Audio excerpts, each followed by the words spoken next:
Welcome, travelers, to the 2017 first episode of the Time Travel Trio podcast. I'm Jen. I'm Matt. And I'm Hi. And we're The Time Travel Trio. In a new year. 2017. Yeah. Whoop.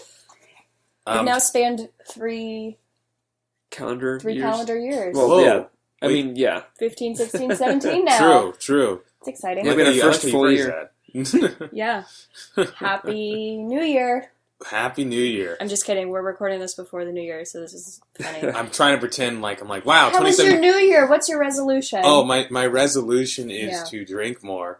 And 2017 is Drink more and eat so less. different. Yeah, drink more and eat less because alcohol burns calories. It's science. Yes. Yeah, 2017. It's been crazy so far. 2017, we're living in this Trump world Well, yeah, now. can you believe Trump already did the thing with the people and like people are upset? Crazy. I just couldn't believe he said what he said. And on Twitter too, of all places. I mean, it's Wow. just so unpresidential. He and Kanye West in their vacation home together. Wow. Amazing. I think I'd love to go. Ben Carson is going to step down as HUD, and then Kanye West will be HUD secretary. That's my believe prediction. that. Okay, anyway. These are all jokes. If any of this stuff Or is are real, we are not responsible for anything that Donald Trump will or has said. The big secret about the Time Travel Trio is that we actually are time travelers. Time travelers. I also, anytime I talk about the podcast to people, I often ask them where they would time travel to. Mm. It's good. Do you guys have any new answers? I don't think so. I still want to see the ancient stuff. Mm-hmm. Yeah. Yeah, ancient pyramids. That'd be dope. Yeah. Yeah. Yeah. Ancient Vikings time. Ooh. Maybe sire a Viking child, marry a Viking woman. Sure. You know, get that in the genes. Sure. That'd be great. So, I've gathered you here today to talk about another movie Ooh. that involves time travel, kind of. So, I chose The Kid. We're completing our Bruce Willis trilogy that I realized was a thing when Yes. I realized Divined. this movie existed. Yeah. So here we are. Divined, yes, that's a better word. Thank you. I am psychic, so it's fine. So obviously we have covered 12 Monkeys and we have covered Looper. This is the third. It's called The Kid. If you haven't seen it, it's from 2000. Classic 2000s movie. Yeah, it's Disney. It's Disney. It's fun. It's a little quirky. It's good. It's a good one. So, synopsis. An unhappy and disliked image consultant gets a second shot at life when an 8-year-old version of himself mysteriously appears. What could that mean? I don't know. I don't know.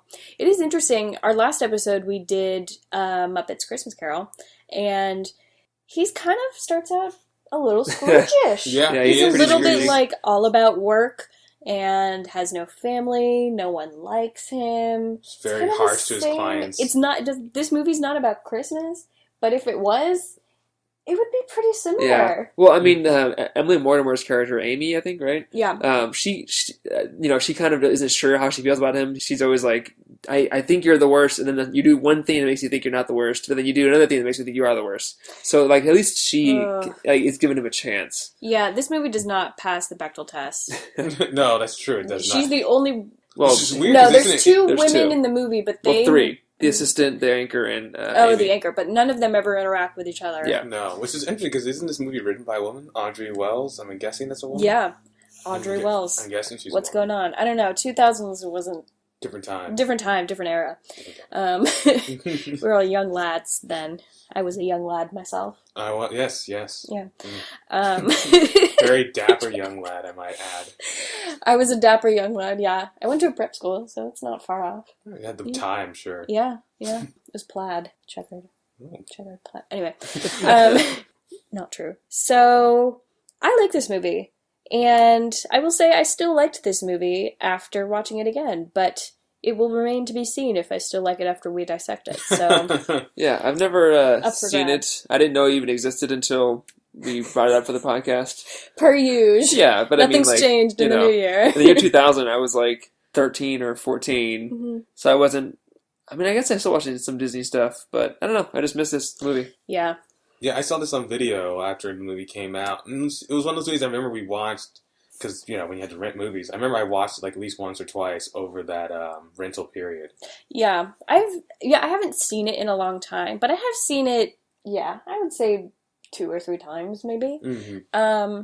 I'm a Bruce Willis fan. He still has hair in this movie, Yeah. so that's exciting. It made me think it's his of real hair because he's balding. It is his real hair, but it did make me think of Looper in our discussions about his fake GGL. Yeah, well, the problem with that is that like whenever they give it to him when he's actually bald, it just looks terrible. When he actually had hair, it was fine because he was balding and it was like a little bit on top, but it was his hair. Yeah, if you look at the movie poster, he looks good. He looks like a Disney dad. Maybe that's what they based his hair off of when they copied it from JGL, except they made it longer, so it had like the same kind of like balding pattern, but it was like just longer hair. Right. Maybe that's why it looked weird. Yeah, Bruce Willis has to either be balding or bald. There's no in between. Yeah, his hair was also really dark when they did that in Looper because they matched JGL's hair. Anyway, not here to talk about Looper. Let's watch the trailer. How can I help you, Governor? They tell me there's going to be an investigation. For Russ Duritz, time is money. Stop crying. Try. No, I mean right now. You're giving me a headache. An image is everything. Jerk. You lousy jerk. Jerk. Jerk. If you get called a jerk 4 times in the same day, does that make it true? What, only 4? Did you get up late? But in the business of giving advice, he's the one who needs help the most. There is nothing wrong with me. Take your phone off. You're with a human now. Now, on his 40th birthday, Just when I think I've seen the worst in you, and I get the tiniest glimpse of the kid in you. he'll get a magical chance to rediscover himself. As Russ Duritz, the man, I know you, meets Russ Duritz, the kid. Are you who I think you are? Russell Morley Duritz. How'd you know my name? I'm dreaming! I don't think you're dreaming, because you're talking and your eye is sort of twitching.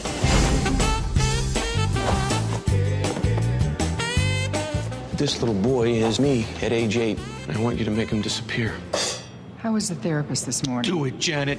Chester! Who is Chester? My dog. The dog I'm going to get when I grow up. Sorry, kid, no dog here. No dog? So let me get this straight. I'm 40, I'm not married, and I don't have a dog. I grow up to be a loser! All I see when I look at him is a collection of awful memories. Memories I spent most of my adult life trying to forget. One man How's many you? That's hilarious, Janet. and one boy will get a second chance Holy smokes! at life. What happens next between being me and becoming you? There's something very strange going on. She's not gonna believe us. She will! She won't! She will! She won't! She will! Hey! Told you. Disney's The Kid. Oh, the good old days of those kinds of trailers. Guys, this movie is exactly like A Christmas Carol. Except instead of spirits, there's a past version of him, there's the present version of him, and at the end there's the future version of him. Yeah, spoilers. True. Guys, this is the True. same thing. That's true. It's about a guy. It's literally a trying to modern redeem Christmas himself. Carol. But I it's can't. birthday, I'm not freaking Christmas. out. I'm freaking out, man. It was because you are psychic and you divinely put these two movies to be together that we do Christmas Carol and then The Kid. Yes. Two different Christmas Carol type stories. Yes. Both a spin on the classic Charles Dickens tale. It's heavy. It's really heavy. I'm Very trying heavy. to digest. Yes. That's when I Wow. think of Disney's The Kid. I think heavy. Heavy. So, Heavy film. what did you think? What did you guys think? Matt, we'll start with you because you haven't seen this before. Yeah, it was fun. You know, it took a while for me to get into the movie. Obviously, at first, she's kind of like a Scrooge kind of Sorry, character. your first note is Wambulance. Yeah. Well, the Wambulance thing, I knew it from the internet, like, just, you know, like a thing, but I guess this is where it came from. I don't know. I'm sure it was I don't know somewhere if before it this. started with this movie, I know. but But, he definitely yeah. uses it a lot. Anyway, Yeah, that sorry. was funny. But yeah, so this movie was fun. You know, at first I was like, annoying, you know, miserly character. But, you know, once the kid showed up, it started to be fun and stuff. And there are a couple of scenes that really, like, really got to me that I was like, oh, okay, I like this movie. It was, you know, we'll get to it later on, but, like, there's a scene where he, like, goes talk to this anchor person, and, like, that scene was really sweet and, like, kind of got to me, so. That is one thing that I liked. If you listen to our last episode, one of my comments about Christmas Carol is that I don't really know why Scrooge hates Christmas so much. doesn't really have a foundation. Like when he's a child, he just doesn't care, and I just don't get that. In this movie, we kind of get to see why he is the way he is now. Right. It's because of his dad and because of his parents and his past, and like his mom had cancer. Yeah, and being bullied and stuff. And he was bullied, and his dad was kind of a jerk about it, and, you know, all this kind of stuff. And so we get to see a better arc, I think, of Bruce Willis's character in The Kid, because, you know, we see him grow, we see where he started from, and we know why. And I think it makes such a difference. Yeah. It humanizes him and kind of gives, like, motivation towards a lot of things. And it also explains a lot of the tics he has as an adult that you see. Yeah. Some of his habits of things, even instead of just the Right. literal Right. twitch.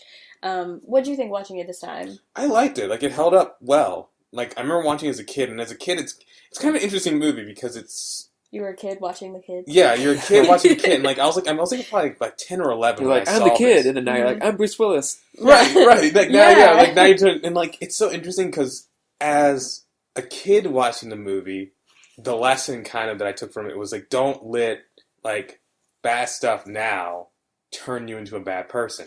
Yes. And watching it as an adult, it's like, is there something that happened to you as a kid that like still affects you now? And like, what if you could talk to like your younger self then and like let them know like, this is how you turn out. Yeah. Like, would it make a difference? Yeah. That's just something that I think a lot of people can relate to. I know I can, but I think it's, you know, you've always kind of wondered if I could go back in time and give myself some advice, what would I say? Right. And this movie kind of explores that idea.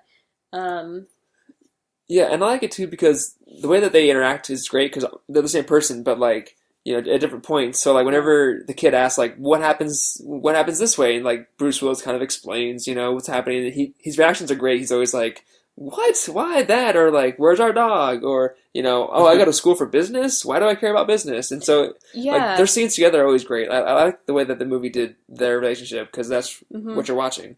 Yeah, and I like that we kind of get to explore the whole, you know, when you're a kid, your dreams for your life are very different usually than what they end up being when you're actually an adult. Right. So I really enjoyed how they told that story. And he's like, yeah, he's kind of a loser. Like, he thinks he's great because he has all this money and he feels important and people need him for work and whatever. But, you know, his younger self is like, you're a loser. What is good about your life? Because money to him doesn't matter. Right. Like, money's like a foreign concept. Like, for him, it's just like, I wanted a dog, I wanted to be married, and I like wanted to do cool things. And like, you don't do any of that stuff. Yeah.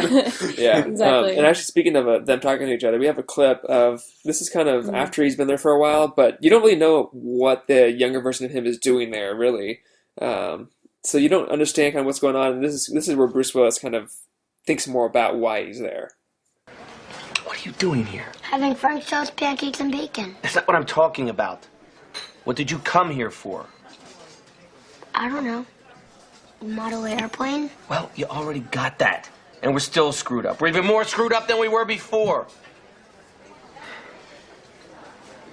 What am I gonna do with you? What do you want to do with me? I want to put you on a diet, chubby. Fix you up so you aren't such a pathetic loser. This is what I do for a living, okay? Making people look good is what I do. The problem is, there's so much to do with you, I don't know where to start. Well, I'd like to not get my butt kicked so much. Kids are always laughing at us. It sort of hurts my feelings. Why didn't I think of this before? This is what you came for, okay? I just gotta teach you how to fight. And by the way, they're not laughing at us, they're laughing at you. When you get to be me, they laugh, they die. They laugh, they die. I just realized, like, literally a scene right? in Looper is him talking to his younger self in a diner. In a diner. It's really, How funny would it have been if that was a young Joseph Gordon-Levitt? That would have been been so crazy. meta. Well, because, like, okay, the difference... so weird. The difference is, like, what, 30 years? And in Looper... What would have been crazier is if they got Spencer Breslin to do Looper. That would have been weird. So much. It would have been like totally canon. Oh Anyway, my gosh. So one thing that I like, think about the implications of that. and that clip shows it pretty well, is that he kind of mentions a lot, especially at first, like, you're really chubby, stop eating like crap, whatever. And he's pretty harsh on this kid. And at first you're kind of like, chill out, bro. He's 8 years old. But then you're like, oh, you're looking at yourself. It's Right. And all, you all are his looking at, insecurities. all the things insecurities, all the things you don't like about yourself. You like, I feel like a lot of us, whether we're jerks or not, would have a similar reaction. Yeah. Like, why, brush your hair, or whatever, like I would say to me. You're like, as a young I was kid. wearing that? That was cool? Like, that's not funny. Stop, that's not a hilarious joke. Stop saying stupid things, or whatever. Yeah, I think I would have a little bit of that. But for me, if little me came by today, I'm still wearing a Ninja Turtle shirt, so I probably would have been wearing a Ninja Turtle shirt back then. And so You and little you would just play video games and you would just chill together. I'm pretty sure we would eat just play video pizza. games and eat pizza and talk about Ninja Turtles and all that stuff. I'm Basically, pretty sure he we would have still fun. acts like an 8-year-old now. Yeah. Kind Yeah, of. I So know. your 8-year-old self would see you and be like, yes! Maybe. Yes! I don't know. Because of me, because I'm here. That's Yeah. true. He'd be like, oh man, yeah! Yeah. What? Nailed it. No pun intended. Doo-dum-doo. That's all, folks. Good night. And goodbye with this Disney movie. Okay. So I do like, that's not necessarily why I chose that clip, but I do like that aspect of kind of him being harsh on himself, and you really see how that comes from his dad, and you see how he just would be that way. I just like all those kind of details of why someone is who they are. So, but that clip, they're trying to figure out why he's here, why young him is here, but I want to start actually by talking about the time travel, because in this movie it is a little bit different. It's very much magical and not science. Right. So a lot of times, I feel like a lot of movies we've seen, there's bits and pieces of science, even I would say science fiction, but this movie I feel like is more magic than sci-fi. Magic. Well, one thing that they have in the movie, the color red, is a lot of the kind of signifying of magic. And obviously, literally the plane. That, like, in the beginning, we see a plane almost hit the older, Bruce Willis. We find out later on at the end that's him in the future. I guess, I don't know, it's magic. Is he actually flying around? Maybe not, but still, Yeah, the plane sort of signifies usually that some sort of like magic. time magic jump It's about to happen. has happened or is going to happen soon. Like so the first time was, I imagine the kid arriving in that time period when he almost hit him in the car. Right. That was like the same day or whatever. but the And then in kid, the tunnel. he must, if future old him brought 8-year-old him back, he would have had to drop him off at Bruce Willis's house. Yeah. Because he wouldn't have known where it was otherwise. It must have. I feel like the kid arrived there magically. I don't think it was brought there by older Bruce Willis, but it was older Bruce Willis that used magic to make it all happen. Yeah, Right. so like older Bruce Willis is kind of orchestrating. In the end, we find this out. He kind of is orchestrating all of this. And which is, it was a good twist, I thought. I didn't expect that, honestly. It's a good twist, and I like that it's not just he's back because he needs to change. Right. It's like older him knows, okay, this is also a time travel question.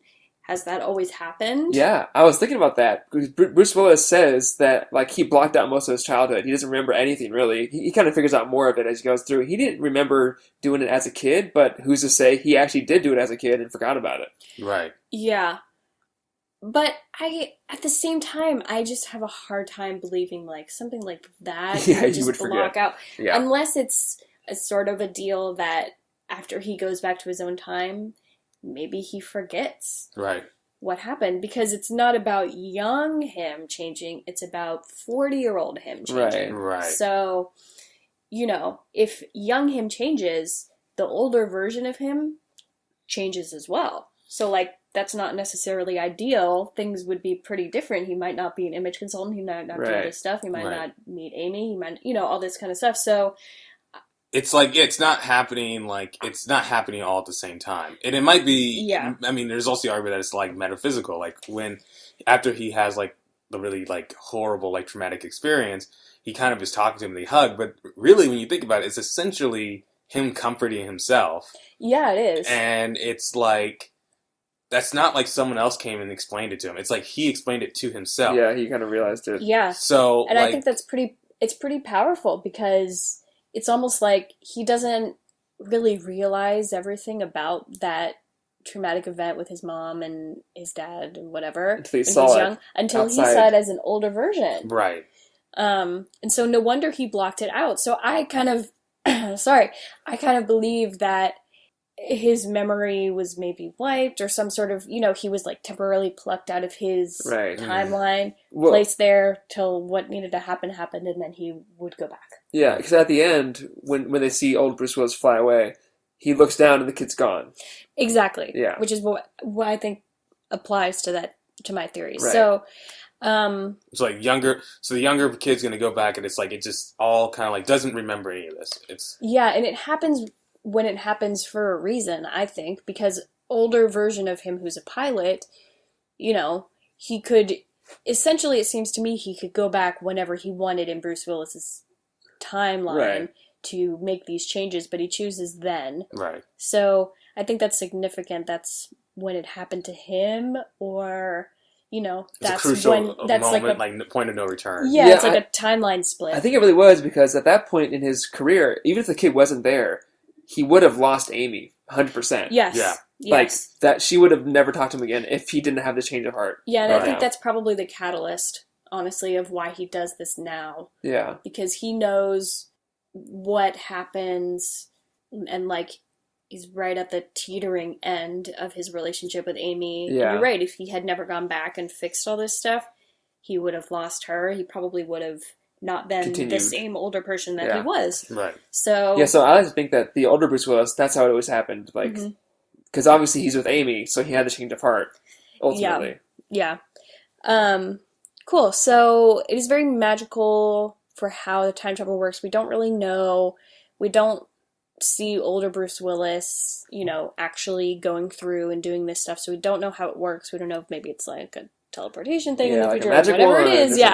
Yeah. So it is what it is. He's a pilot. He has a dog. He's married to Amy. It's like all these things that because the kid came back and this happened to him, he then made come true. Because I think even if he managed to become a better person, if the kid hadn't been there, he wouldn't have remembered that he wanted a dog named Chester, or that he wanted to be a pilot, and all those kind of things. So it is pretty interesting to see how all that plays out and to think about it in our sense, and going through all this. So the rules for this time travel is kind of it's not. There's nothing structured because we don't know how older Bruce Willis does this. Right, and we don't know if it's consistent timeline because did he change anything? He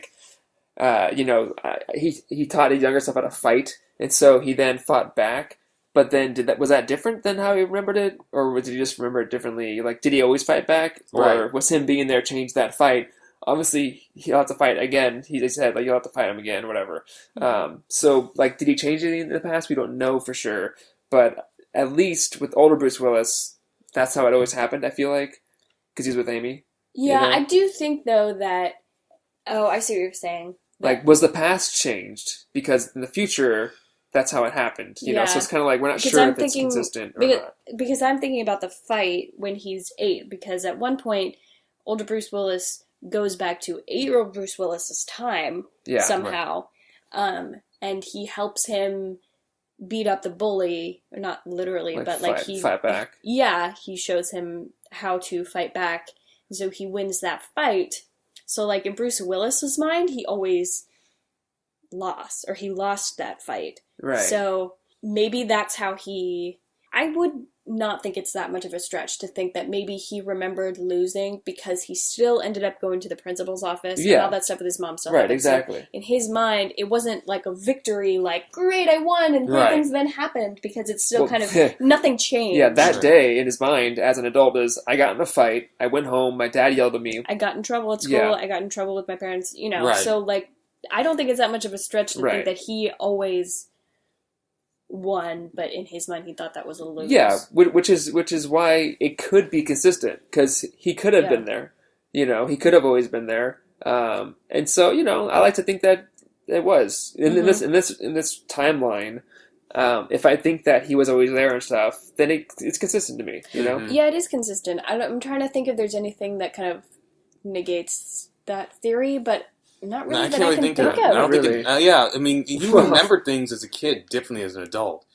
And, like, you really only remember certain events in your life. You really don't remember exactly how it happened, but you just remember how it made you feel after it was all over. Yeah. Like, there are just certain events in your life, like, if you actually watch them back, I'm certain would look totally different. Absolutely. But you still remember, like, what the consequences were of it. Like, you know, it's like you may not remember necessarily, like, what led up to you, like, putting your hand on the stove and, like, burning your hand, but you certainly remember burning your hand. Exactly. You know, you're like, oh man, like, it may have been a good thing. You may have been trying to help your mom in the kitchen or something, but you burned your hand, and that's your memory now. I burned my hand.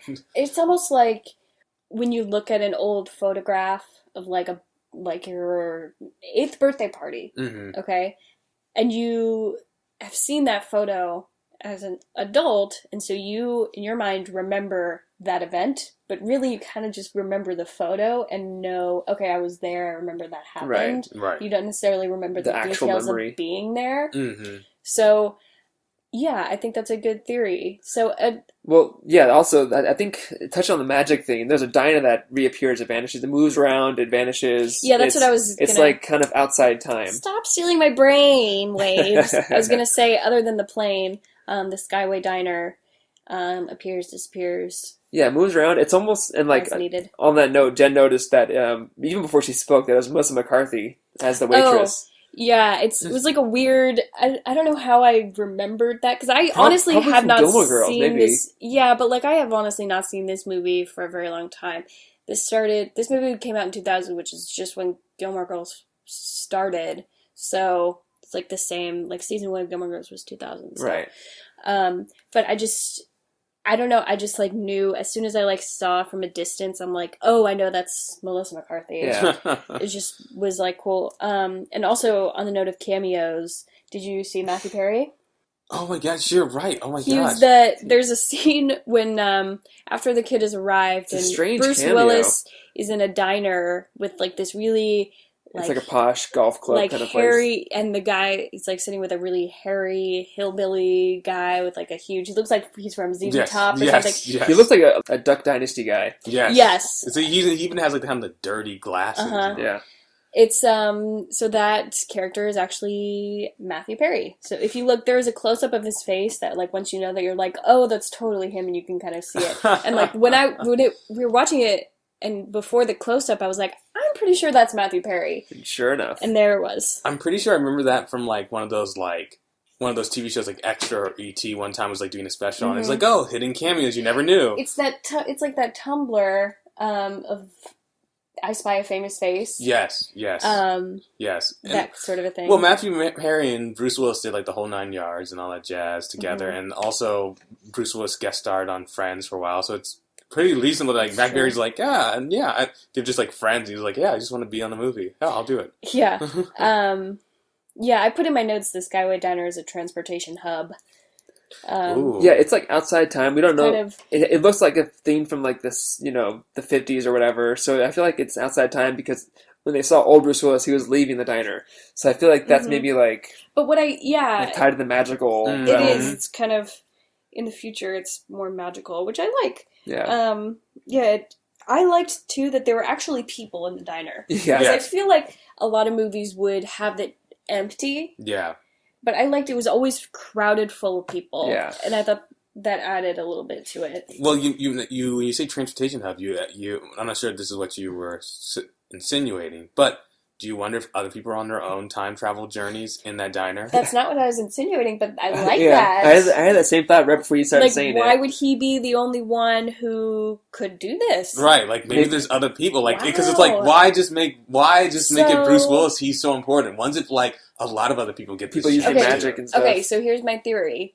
Things get so bad in the next 4 years under President Trump that somehow, as a nation or as a world, we find a way to add more magic and make all of us better people with this With this diner. this magic somehow to They are in visit LA. yourself, and I don't know. I'm just saying, maybe not that much of a stretch. Who knows? I mean, what? Like, I mean, they're in LA, and I'm pretty sure he gets beat up somewhere out like near Woodland Hills or something. Yes, It looks very Woodland it Hills. is very LA, and it's like the tarmac is at the airport is very much the Santa Monica very much Santa Monica airport. You know, all that kind of stuff. Yes.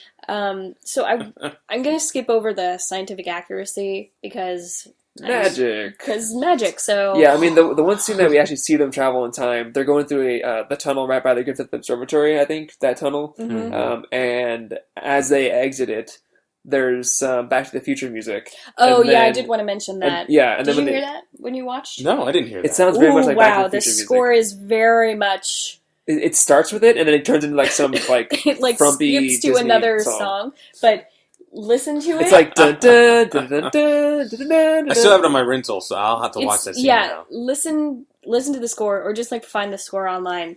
Yeah. And listen to it. It's very Oh my much. gosh. It's not. I don't know if it's necessarily that scene because I have it way earlier in my notes. Well, I mean, it happens more than once, but yeah, that scene when they leave the tunnel, they're part. suddenly in an older car. The and beginning, then, beginning chase scene. That's when I have it down in my notes. I mean, that when yeah, he's it following happens- when he's following him when he's on his bike. Yeah, he's driving. yeah, it happens more than once. It's part of the movie, but when they travel back in time, they leave the tunnel, and he's in a 50s car or whatever, 70s Yeah. car, and then the plane flies out with them as well. So it's like, And I- obviously magic, but... Yeah, I like that the kid, because they're back in the kid's time, that the kid all of a sudden isn't like, who are you? What are you doing here? It's like, oh my gosh, look at your clothes, look at your car. It's like, he's still kind of the quote-unquote magical spirit guide somehow. But at that point, he can interact with people in this world, again, because it is his timeline. So that kind of was interesting, how they blurred that line of who can do what. Yeah. But I think that makes it, for a movie like this, it's probably for the best. Because this is not a movie where you want to think too hard about like the science or like how is this actually happening. Because it's really at the end of the day like a human drama and like almost like a father-son movie, but not quite. It's like it's just like your inner child, like just like kind of like a psychological or philosophical discussion about what would you say to your inner child and how would you view your inner child. Yeah. Yeah, no, you're right. And it's also not to say that Bruce Willis couldn't interact. He just doesn't. Yeah. So he was we watching don't- outside the fence. Yeah, so we don't really know. I mean, it does seem like when he's at the school that they can't really see him. But then again, this was like the 70s, and no one cares about people watching kids That's back true. in the day. That's true. And when 8-year-old him is in Bruce Willis's present day, people can see him. Right, So right. I would assume that you're right. Maybe people can see Bruce Willis. I mean, yeah, he actually was traveling there, you know. Yeah.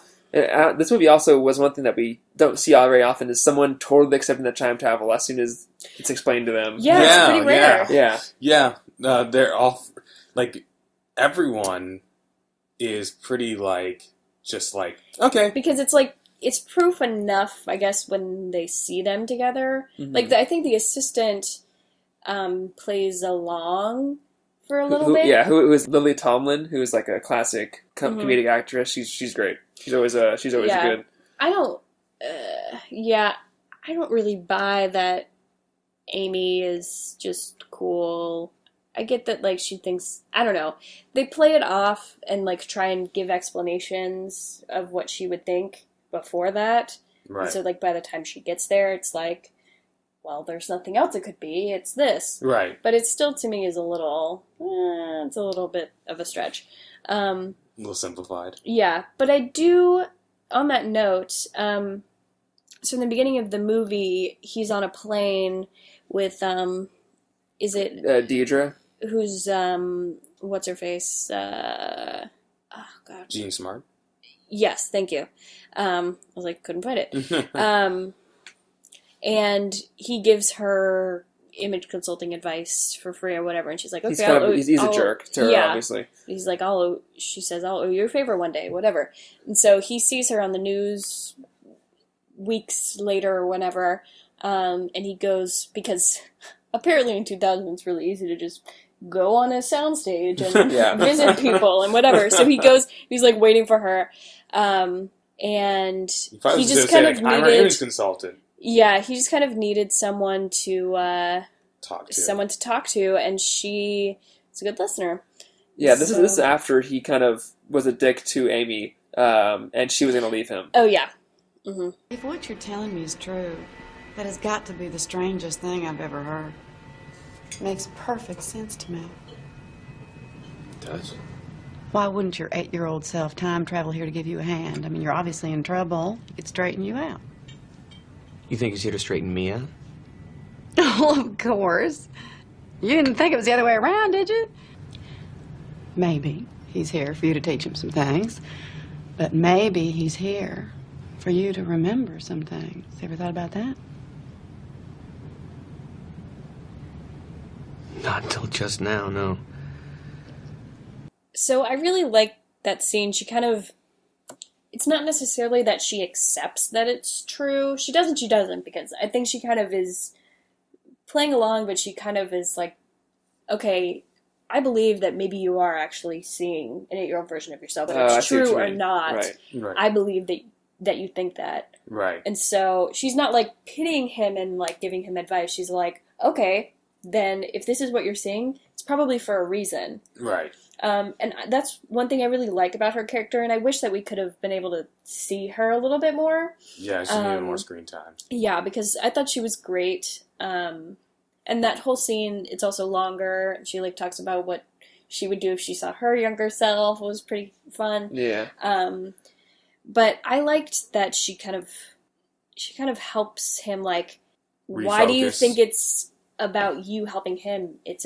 Why wouldn't it be about him helping you? It's your time, it's your time. And she kind of gets him there. And I think that's really important. So I really enjoyed that scene. No, it's a really, like, I don't know, it's a good, sweet movie. It's a very optimistic movie, without, like, getting too nostalgic. In fact, it actually, not anti-nostalgia, but it's just kind of like, okay, like, kind of what your theory is, like, that always happened, no matter what. What happened to him in the past always happens. Like, like, there's nothing he can do about that. And, like, this idea that you can, like, finally look back on it. It's like, you can't really do anything to change the past. You can only just reassess what's happened to you and say, like, wow, why did I react that way? Or, like, how's that affecting me now? Mm-hmm. And so I like that everyone is, like, very, like, it's a movie where I think people meeting him with a lot of cynicism would have felt out of place.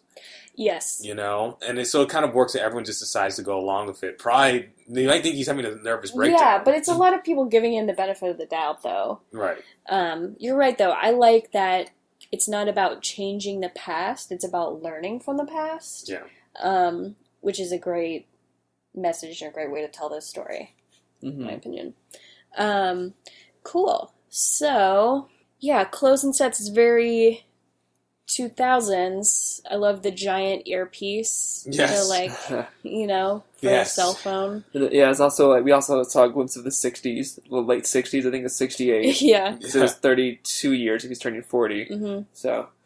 Yeah. And he's got the appropriate sweater with the polo underneath. Yeah. His house I thought was nice, but it was very, like, a museum kind of a thing. It's a lot of big windows and a lot of silver and metal and glass and cleanliness and, like, no tchotchkes, nothing sentimental. Very, like, typical movie house. Yeah. Rich person movie house, yeah. Yeah. Mm-hmm. It's like the same set. Yeah. It's like, this is a nice just little put a different spot. photo on the wall, and there you go. Yeah. Here's some modern art to sell it. Yeah, I'm pretty sure that set was the house is used in other movies. I'm pretty sure someone in probably. like set design would be like, I recognize that house from this movie. Yeah. One thing I did notice was in the beginning when we see him kind of brush off his dad, who was like, can you help me move some of, I'm going through old boxes of your stuff. Will you help me, look through this stuff? Not necessarily like, I need your help moving, but like, I want to go through this stuff with you. And, really reaching out.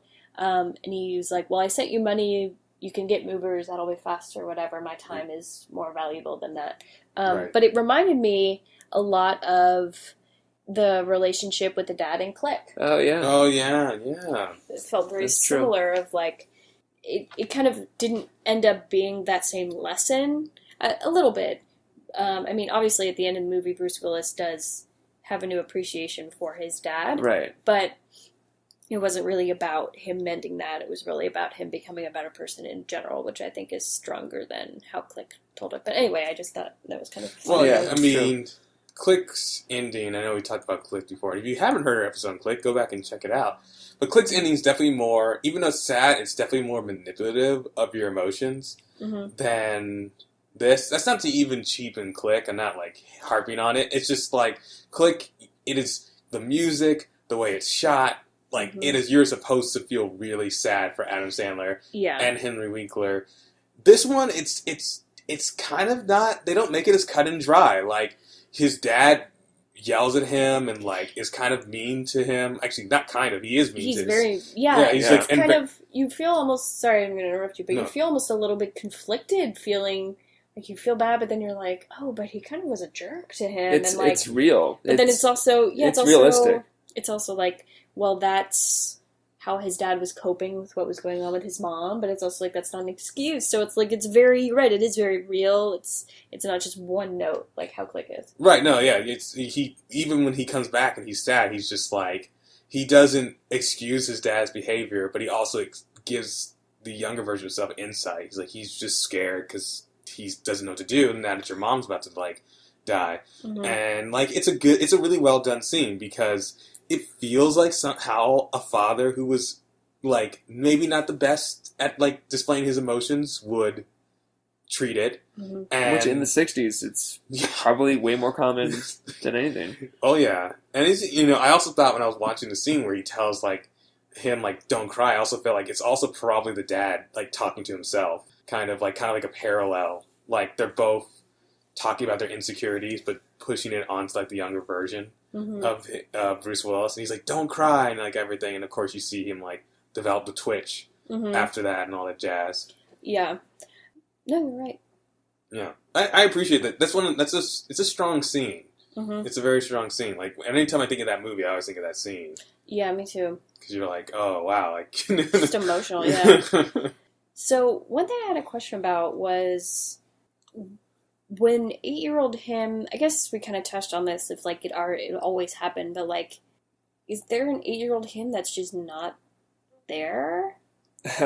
Well, I guess it depends on the magic of it all. Like, was he plucked out of the 60s and then brought to 2000, and did the time pass in the same, span that we see in the 2000s? Oh, yeah. I like to think that it was, well, maybe because their birthday is on the same day.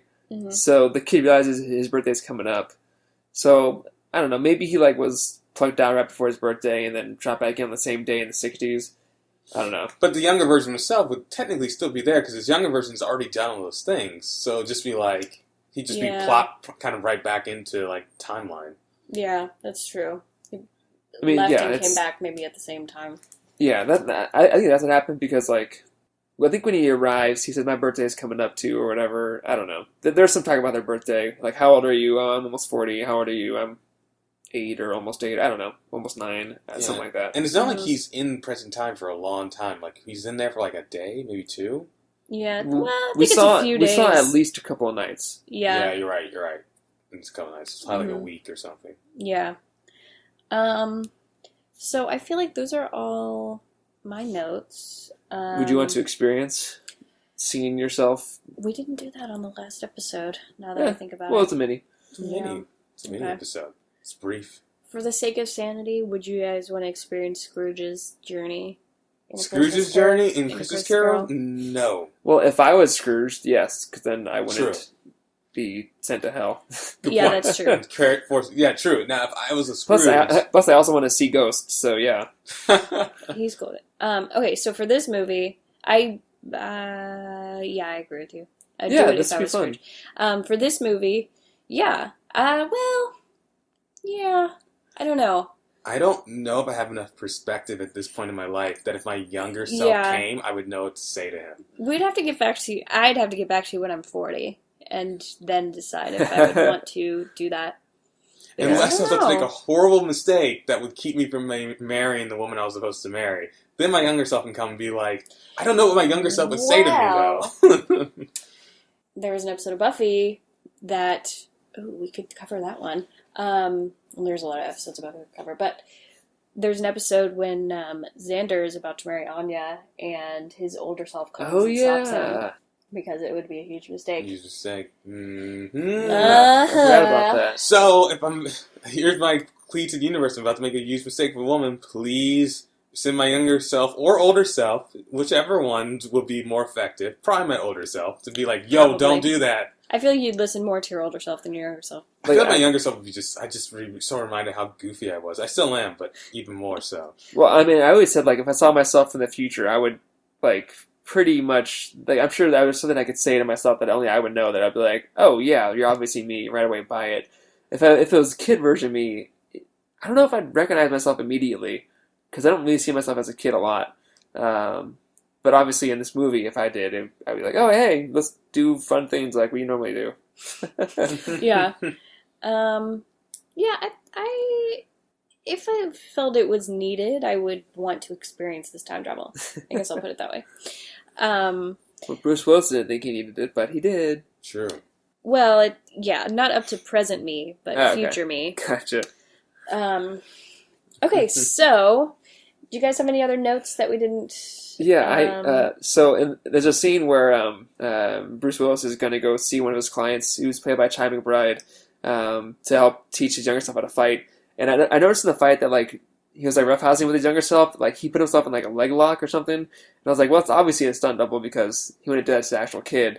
And so in the credits, it says stunt doubles. He actually had two of them. One of them was Deep Roy, who is a little person that's been all over the place. He was in Charlie and the Chocolate Factory, but he was also Keenser in Star Trek movies. Oh. So this is his not his second, but this is the second movie he's been in two movies at least with time travel. And I looked through his IMDb to see if he has anything else.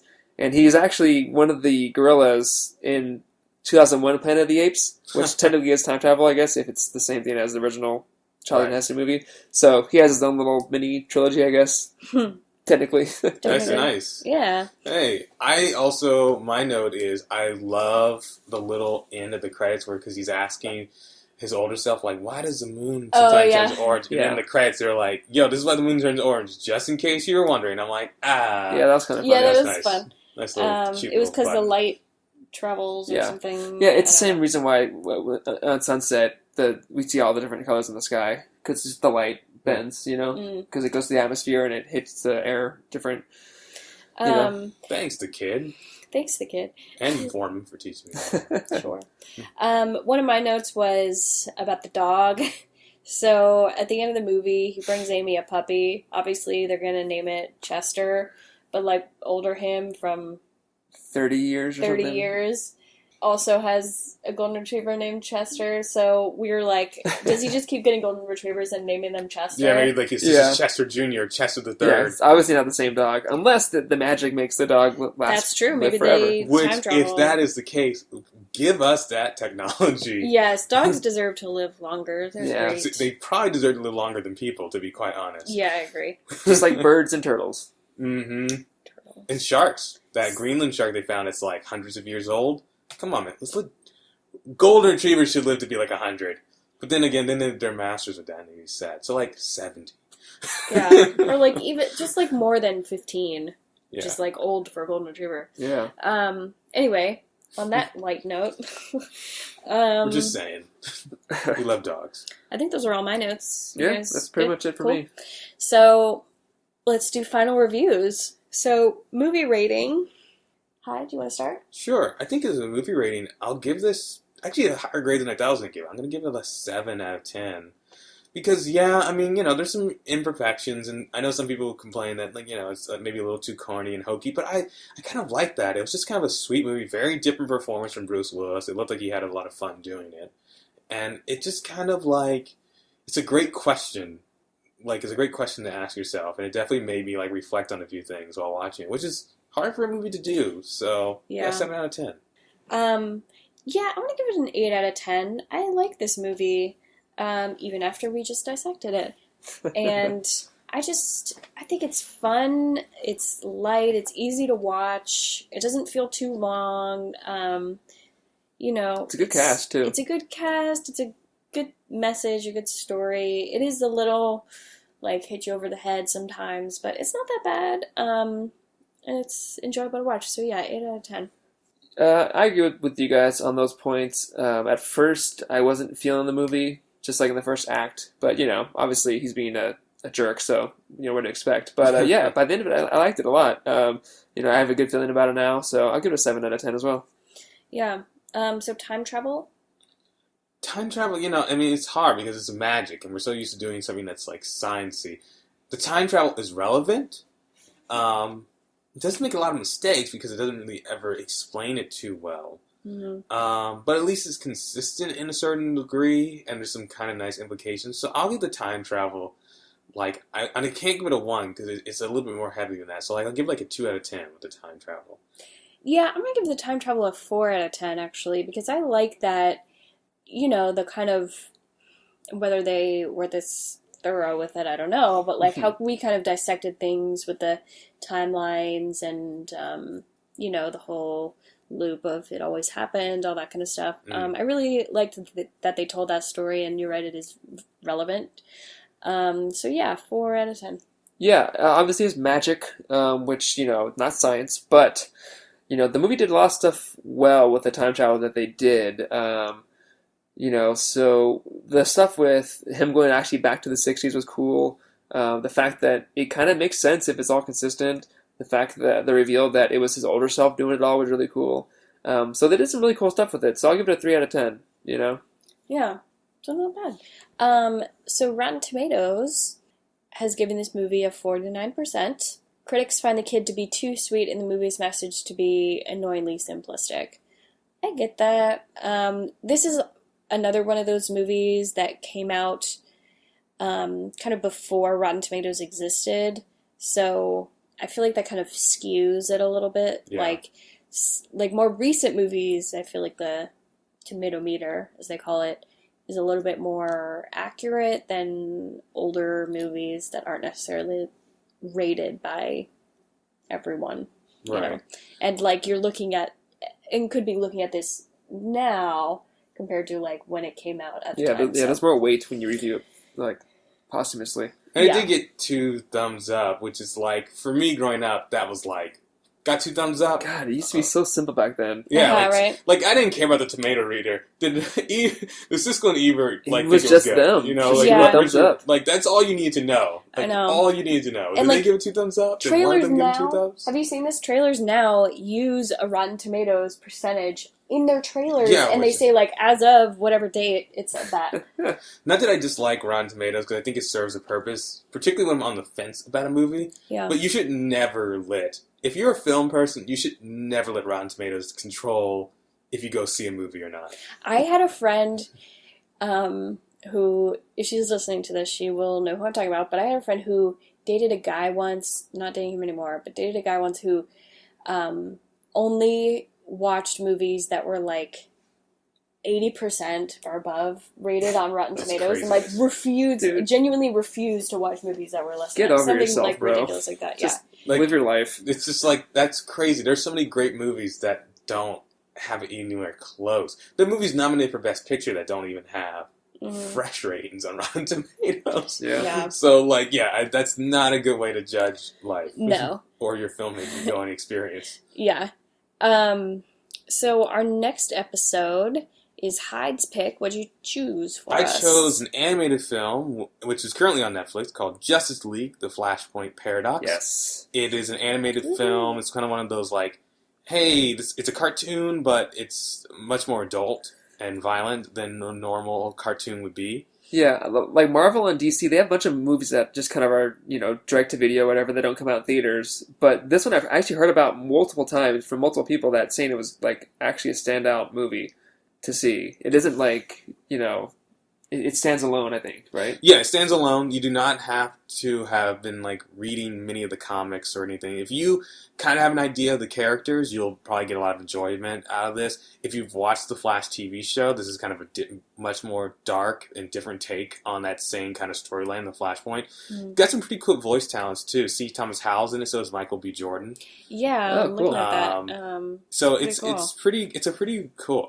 He's Cyborg. That's cool. Yeah, Carrie Ewells, the Princess Is Bride. Aquaman. That's fun. Nathan Fillion's in it. Jennifer Hale. Nathan Fillion is Green Lantern. Kevin Conroy is Batman a lot in like all the stuff too. So and Danny Houston. So hey, there's some good voice talents in this that you should check out.